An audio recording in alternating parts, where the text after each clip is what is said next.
Another reason that, and I'll talk about some of these later on in my talk tonight, says because nature does not solve the problem of why. I mean, nature exists. We can talk about how, when, and what. I'll talk about that as well.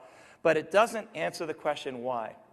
And Francis Collins says, and I agree, that as human beings, we have to ask the question why. We cannot accept just because. And God answers the question why.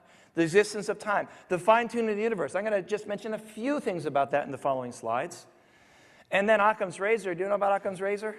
All right, basically, William of Ockham in the 14th century said, in asking any question and looking for an answer, the most reasonable answer should be the one with the least assumptions. And given the incredible evidence for design in nature, the most reasonable conclusion, according to Francis Collins, is that God exists. And then, of course, there's the existence of morality, and the existence of evil, and the existence of right and wrong. And I would add to that, and that's what my topic is about tonight, is because the Bible is inspired by God. And the Bible is inspired. And that's the main topic tonight, is why I believe the evidence shows the Bible is inspired by God. So let's talk a little bit about the number 6 on that outline, the evidence for fine-tuning of the universe. Now, I'm a scientist, and one thing about in science, we're always trying to dial in a little, the voltage or the current or something to as precise a value as we possibly can. And if you had to design an instrument to measure something to, let's say, 10 significant figures or so, now that would be, I would say, next to impossible. Well, it turns out the universe appears to be designed to levels of precision that are so far beyond that, it's almost unimaginable. William Paley described it this way in describing the idea of the anthropic principle, the evidence for design. He said, imagine you're walking down a street and you saw a pocket watch. And you're thinking, gee, how did that get there? Oh, I don't know. There were some rocks and rain and some dirt and people stepped on it and I don't know, it got stirred up and boom, pocket watch. Anybody buy that argument? It's a little bit too intricate. Even Carl Sagan, if you've seen the movie Cosmos, and in Cosmos they have evidence for intelligence, and it's just a list of a few prime numbers in order. Now, which has more evidence of design? Let me see, the simplest living thing, or the pocket watch? Which has more moving parts? Which has more intricacy to it? Which has more intelligence designed into it? The simplest living thing or a pocket watch? Actually, I'd say a better analogy would be a 747. The chances of life happening by accident. It'd be like this. Imagine you had a junkyard, there's plastic, metal, wood, dirt, whatever, and a tornado rips through there, and after there's that 747, good to go. Good to go. There's evidence for design. To me, there's overwhelming evidence of design. But that's not the main subject of my talk tonight. But I just want to share why I came to a personal conclusion that there has to be a God. But at the end of the day, then the next question is going to be, of course, which God, right? Which God? That's what we're going to talk about tonight.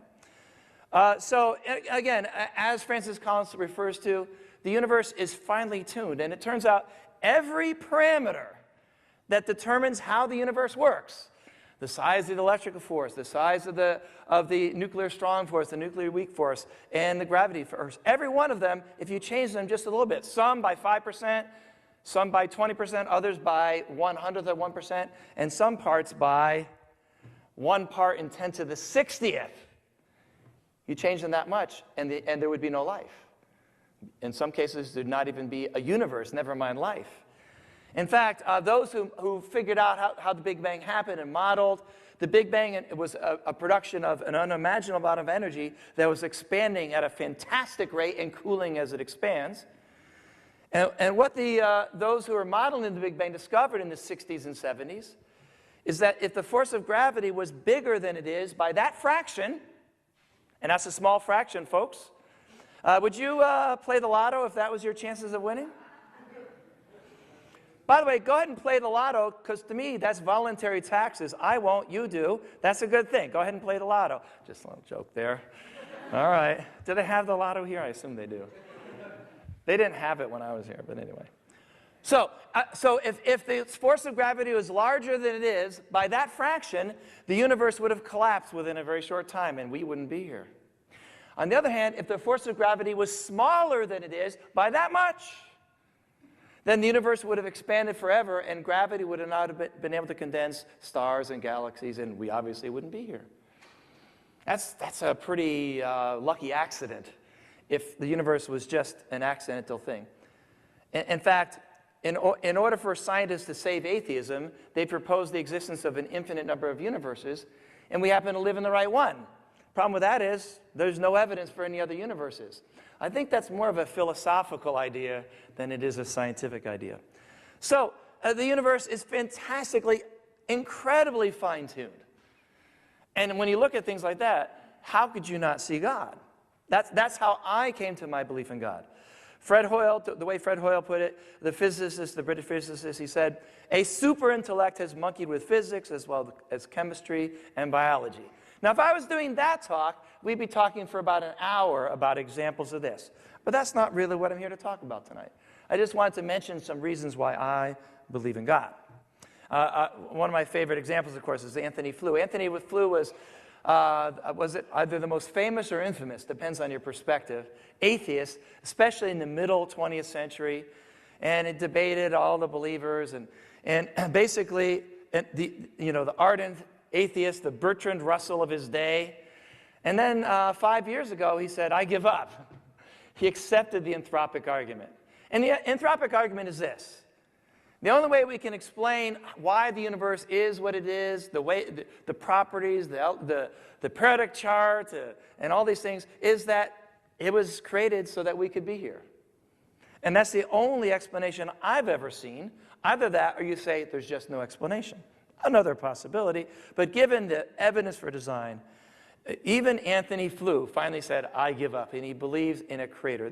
He believes in deism, essentially. Now, the talk I'm going to do is about the Bible. I want to draw your attention in specifically on the God of Christianity, the God of the Bible.